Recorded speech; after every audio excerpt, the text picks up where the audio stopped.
It has long been known that fluoride makes your teeth more resistant to cavities. But can fluoride also be lowering your IQ and that of your family? Stay tuned for the answer to this question and other issues surrounding the controversy about fluoride. Hello, everyone. I am Dr. Lisa Germain, and you are listening to This Old Tooth, a podcast devoted to providing you with truthful, agenda-free information about how you can get and keep a beautiful, healthy smile for life. Today, I will be discussing the risks and the benefits of fluoride. Fluoride is often called nature's cavity fighter, and for good reason. Fluoride is a naturally occurring mineral that helps prevent cavities in children and adults by making the outer surface of your teeth, also called the enamel, more resistant to the acid attacks that cause tooth decay. There are two ways that fluoride makes the outer surface of your tooth harder. The first one occurs from the inside, and the other one occurs from the outside. Let me explain. When you are a child, before your teeth break through your gums, the fluoride taken in from foods, beverages, and dietary supplements is deposited directly into the enamel layer of the tooth. This process is called mineralization. And when it happens this way, it provides what is called a systemic benefit. And what this means is that it happens from the inside of your system, from ingesting the actual fluoride. Now, after your teeth erupt, fluoride also helps to rebuild or remineralize weakened tooth enamel and reverses early signs of tooth decay. So when you brush your teeth with fluoride toothpaste or use other fluoride dental products, the fluoride is applied to the surface of your tooth, and this provides what is called a topical benefit. In addition, the fluoride you take in from foods and beverages continues to provide a topical benefit because it becomes a part of your saliva, constantly bathing the teeth with tiny amounts of fluoride that help rebuild this weakened tooth enamel. Now, the mineral fluoride is found naturally in soil, water, and foods. And it is also produced synthetically for use in drinking water, toothpaste, mouthwashes, and various other products. Your dentist may recommend a professional fluoride application in their office. These treatments contain a much higher level of fluoride than the amounts found in toothpaste, mouth rinses, and your drinking water. Your dentist may also want to prescribe a fluoride supplement in the form of either a liquid or a tablet. Fluoride intake is most critical between the ages of 6 months and 16 years. This is the time when the primary teeth, the baby teeth, and the permanent teeth, the adult teeth, develop. However, adults benefit from fluoride too, particularly if they are at an increased risk of developing tooth decay. Now, some of the things that could increase your risk for tooth decay would be dry mouth, gum disease, history of frequent cavities, presence of crowns and bridges, or if you have braces. I am planning on going into that in much greater detail in a future episode. So now that I have told you all the wonderful things about fluoride, I know you want to ask me, why is there such a huge controversy about its use? We do know that excessive fluoride can cause dental fluorosis. This appears as faint white lines or streaks on the teeth and can only occur the first way that I discussed earlier, during tooth development before the teeth have erupted, by ingesting too much fluoride.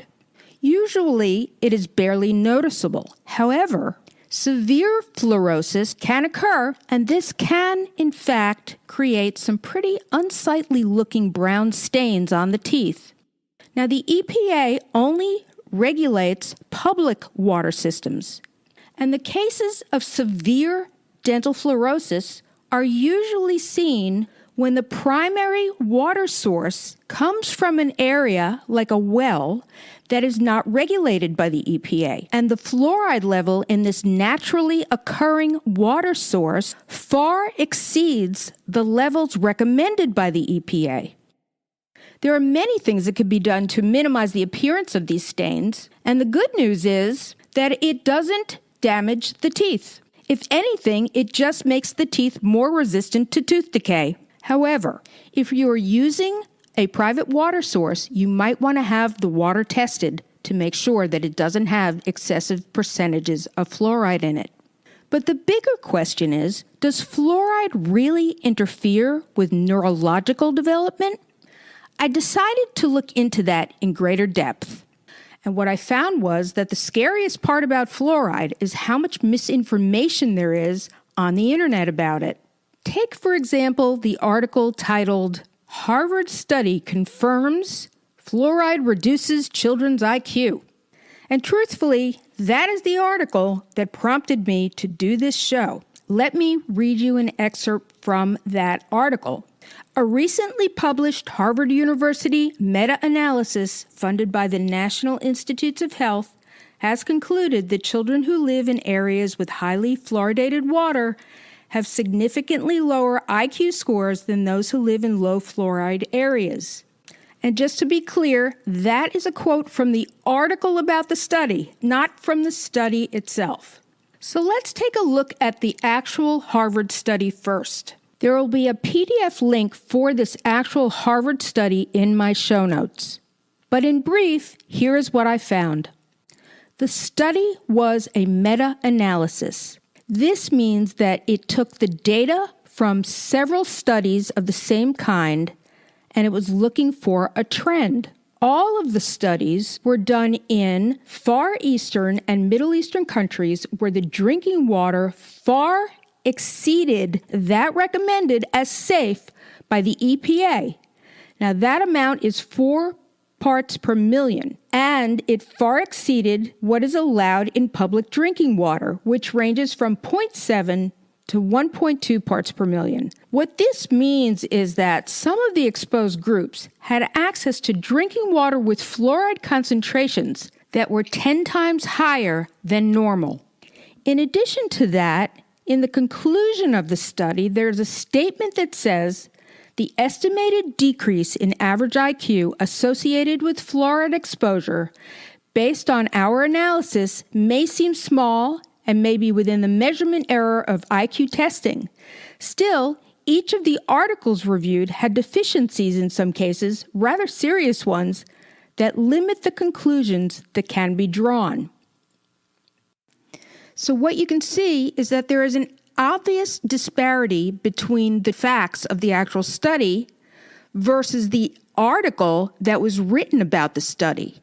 My next step was to look into the author of the article. Certainly the title was designed to create hysteria, and the content of the article was clearly a gross exaggeration of the facts.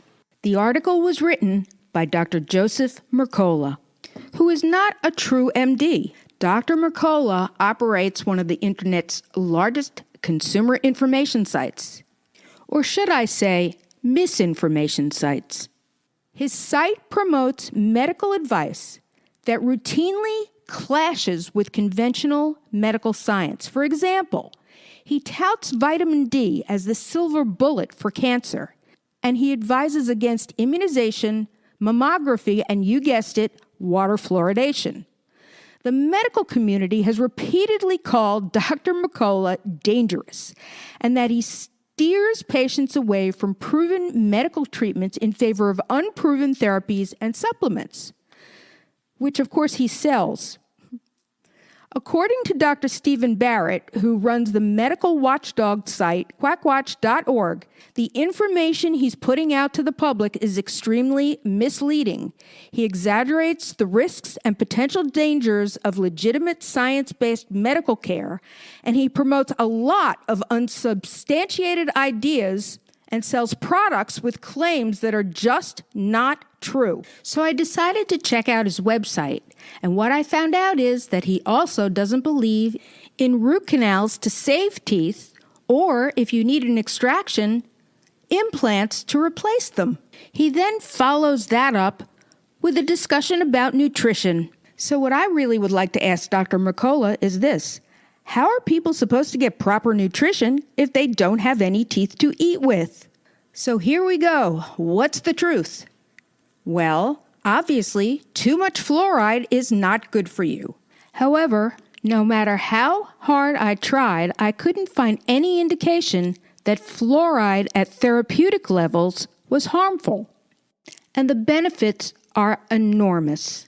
Tooth decay is the second most prevalent disease for young children, second only to the common cold. Study after study has found that 1 to 2 milligrams of fluoride per liter in the water is not only safe, but good for you. But that's only assuming you want to keep your teeth. In addition, because many people worldwide cannot afford the cost of regular dental checkups, adding fluoride can offer savings and benefits to those who need them. And fluoridating our water systems saves money for everybody. When it comes to the cost of treating dental disease, everyone pays, not just those who need treatment, but the entire community, through higher health insurance premiums and higher taxes. But the average lifetime cost per person to fluoridate a water system is less than the cost of one dental filling. It is important to know the level of fluoride in your drinking water. I am going to put a link in my show notes that will take you to the page on the Center for Disease Control's website. And on this page, you can type in the state that you live in and learn about the fluoride level in your drinking water. Also, you can find out the number of people served by the system and the water source. And now for a fun fact. It takes 43 muscles to frown, but only 17 to smile. And that's reason enough to choose to smile. If you have any dental questions that you would like addressed on my show, go to my website at www.thisoldtooth.com, and it would mean so much to me if you subscribe to my podcast. Right now, I am going to let my next 250 subscribers download for free my ebook, The Ultimate Guide, How to Choose a Dentist. Thank you for listening. I appreciate you more than you can imagine. And remember, be true to your teeth or they will be false to you.